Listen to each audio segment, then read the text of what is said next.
Welcome to another AP Human Geography topic walkthrough, brought to you by Mr. Michael, Social Studies teacher. This video is here to help you fill out your lecture notes, understand the big ideas, and maybe even laugh once or twice. So grab your notes and let's get started. Hey there! Let's talk about population composition. Basically, what kinds of people make up a population, and how that affects everything from schools and jobs to healthcare and retirement homes.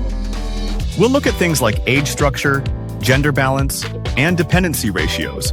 And don't worry, we'll keep the math light and the explanations clear. So, if you've ever wondered why some countries are full of college students while others are trying to figure out how to pay for millions of grandparents, this one's for you. Here's what you'll be able to do by the end of this video, besides spot a population crisis in a bar graph. First, you'll learn how geographers break down population composition. In other words, how they analyze who lives where based on age, gender, and other characteristics. Then, we'll look at population pyramids, those colorful upside-down ice cream cones, and how they help predict everything from future population growth to what kinds of products a country might need. Spoiler alert, if the pyramid is full of kids, expect more diapers in schools. If it's all older adults, better stock up on healthcare and retirement homes. So what exactly is population composition? It's basically the breakdown of a population, who people are in terms of age, sex, marital status, education, and more.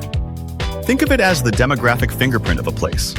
A population that's mostly young, that's going to have different needs, like schools, entry-level jobs, and maybe more boba tea shops, compared to one that's mostly older adults, who need healthcare, retirement plans, and probably less TikTok.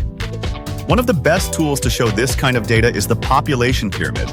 We'll get into that next.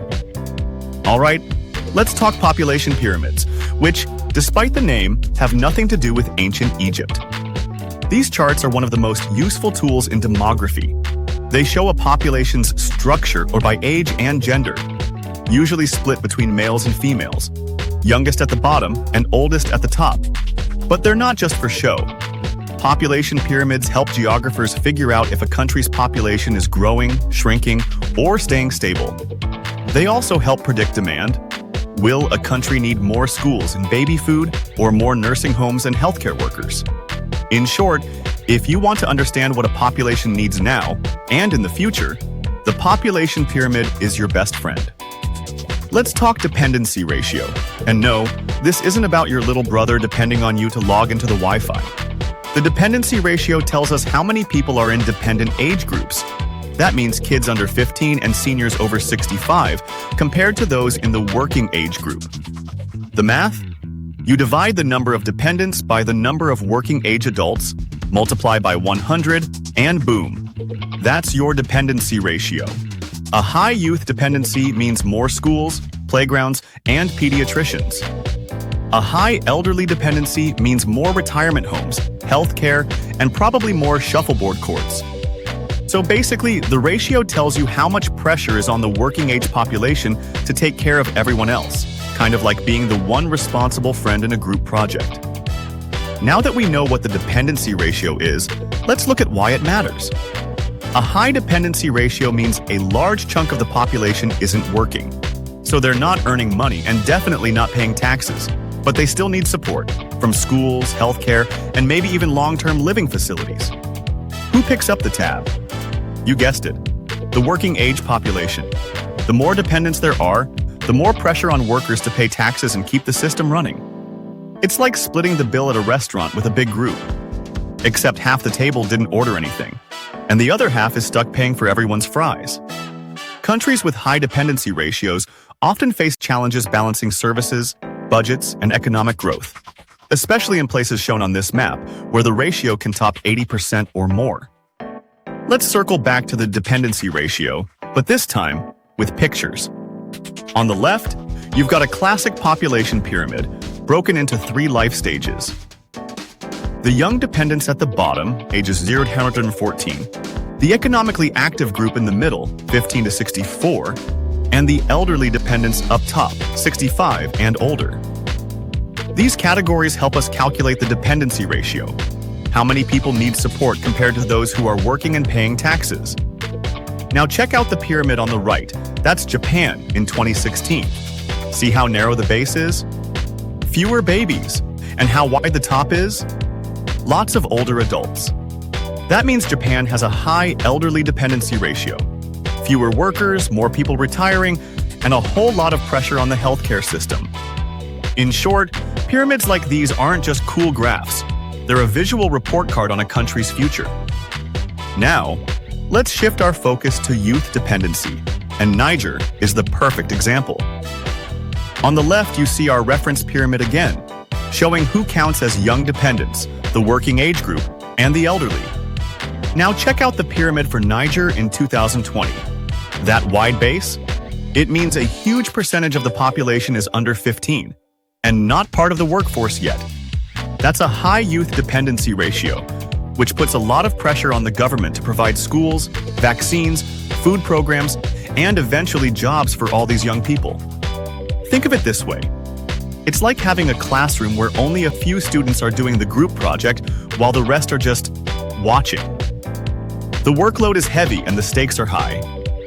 Countries with this kind of age structure have to invest big in education and infrastructure now, hoping to benefit later when those kids join the workforce. All right, now it's time to put on our ESPN goggles.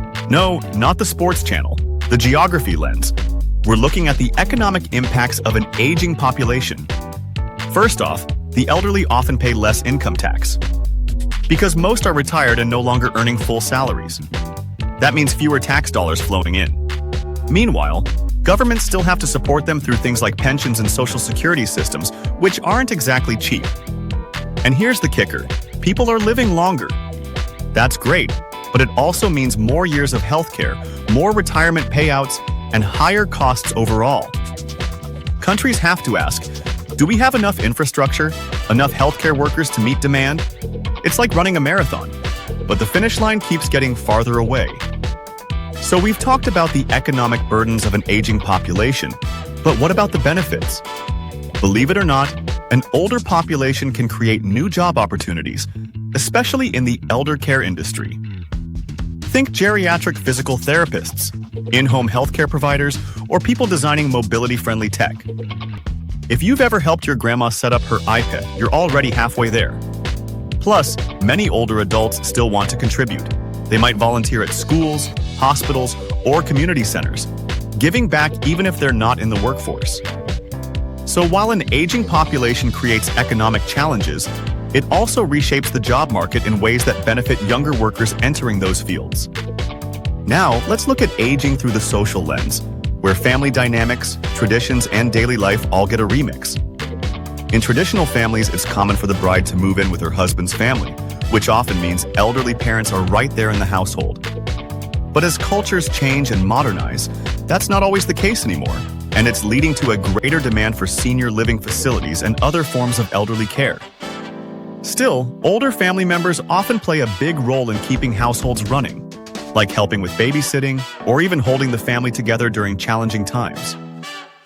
Think of grandma as both the emotional anchor and the unofficial after-school program. So while family structures are evolving, the need for social support from both the elderly and for the elderly is more important than ever. Time to wrap things up with the political lens. And trust me, don't underestimate grandma at the ballot box. Older adults are often the most politically active group in many countries. Why? Well, they tend to vote more consistently, show up at town halls, and they know how to write a strongly worded letter. Their priorities can shape national agendas, especially around healthcare, retirement policies, and social safety nets. Politicians know, ignore the senior vote, and you're basically asking to be voted off the island. So when we talk about population composition, we're not just talking about demographics. We're talking about real political power and the policies that affect everyone, from Gen Z to boomers. Next up, the sex ratio, the proportion of males to females in a population. Seems simple, right? But like everything in AP Human Geo, there's more beneath the surface. The natural ratio at birth is slightly male-biased, around 105 boys to every 100 girls. But some countries? Way outside that range. Take a look at the map. Notice anything in places like China and India? These differences don't just happen.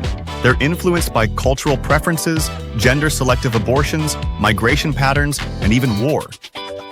For example, conflict can drastically lower the male population, while in some societies, a preference for sons leads to imbalances that ripple through generations. It's important to look at the sex ratio at different scales, local, national, global, because it shapes everything from dating apps to political policies. Seriously, too many guys in one region? That can create some major societal pressure and some awkward prom nights. Let's zoom in on Russia, where the sex ratio tells a story that's basically a history lesson and a health report rolled into one. First, check out the top of the population pyramid.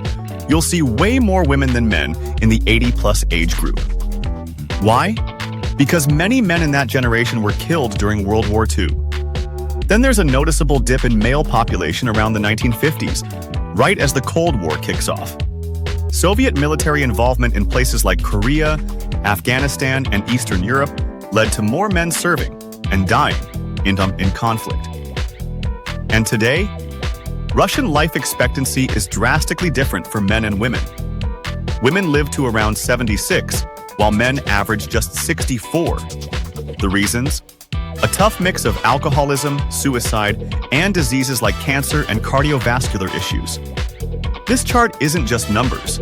It reflects decades of war, health crises, and cultural trends that continue to impact Russian society. And yes, that kind of imbalance can affect everything from marriage rates to healthcare planning. And that's a wrap on population composition.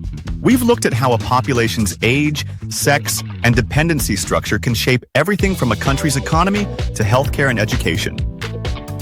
Whether it's a youth-heavy country like Niger or an aging society like Japan, demographic makeup matters, big time.